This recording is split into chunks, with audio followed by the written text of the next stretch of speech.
Hello friends, સ્વાગત છે મારા રસોડામાં। આજે હું બનાવવાની છું aloo paratha by my style. તો તેના માટે મેં એક કઢાઈમાં તેલ લીધું છે। તેલ ગરમ થાય એટલે હવે તેનામાં વઘાર કરવાનો છે।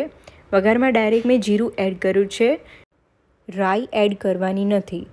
હવે થોડી હિંગ એડ કરી અને હવે મેં તેમાં તલ એડ કર્યા છે। તલ નાખવાથી ટેસ્ટ અને લુક બંને સારો આવે છે।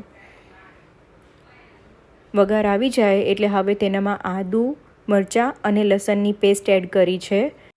મરચાં તમારા તીખાસ પ્રમાણે લેવાના છે। અહીં મેં ઝીણા સમારેલા શાકભાજી, કુબી અને ડુંગળી એડ કરેલી છે। ડુંગળી અને કુબીને સારી રીતે તેલમાં સાંતળવાની છે અને હવે તેનામાં સ્વાદ પ્રમાણે મીઠું એડ કરવાનું છે। મીઠું બરાબર સારી રીતે મિક્સ થઈ જાય એટલે હવે તેને થોડીવાર ચડવા દઈશું। ડુંગળી ગળી જાય એટલે હવે તેનામાં આપણે મસાલો કરવાનો છે। મેં તેનામાં હળદર અને ધાણા જીરું નાખ્યું છે। લાલ મરચું વાપરવાનું નથી, તો આપણે લીલા મરચાં આગળ તીખાસ પ્રમાણે જ લેવાના છે। મસાલો બરાબર સંતળાઈ જાય એટલે હવે તેનામાં બાફેલા બટેકા એડ કરવાના છે અને સારી રીતે મિક્સ કરવાના છે। બટેકાને મેશ કરી લેવાના છે જેથી કરીને આખા બટાકા આપણા પરાઠામાં આવે નહીં। બટેકા અને મસાલો સારી રીતે મિક્સ થઈ જાય એટલે હવે તેનામાં અડધું લીંબુ અને ધાણા નાખી અને સારી રીતે મિક્સ કરી લેવાનું છે। મારો મસાલો તો રેડી થઈ ગયો છે।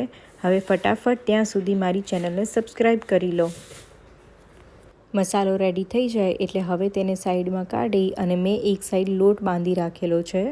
અહીં લોટમાં મેં અજમો અને થોડું મોયણ એટલે કે તેલ વધારે લીધેલું છે અને આ રીતે થોડો કઠણ બાંધવાનો છે લોટ।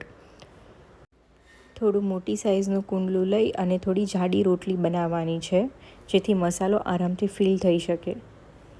આ રીતે જાડી રોટલી લઈ તેને વચ્ચે આપણે મસાલો ફિલ કરવાનો છે અને આ રીતે કવર અપ કરવાનો છે જેથી કરીને આપણો મસાલો બહાર આવી ના જાય। થોડો કોરો લોટ સ્પ્રિંકલ કરી અને તેનું થોડું જાડી સાઇઝનું પરાઠું વણી લેવાનું છે।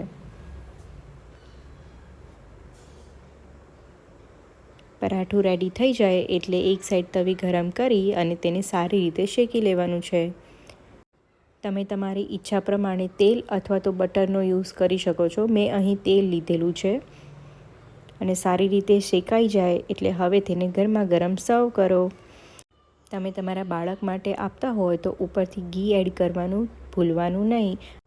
પરાઠા ઉપર તમે ચીઝ પણ સ્પ્રેડ કરી શકો છો। Thank you for watching.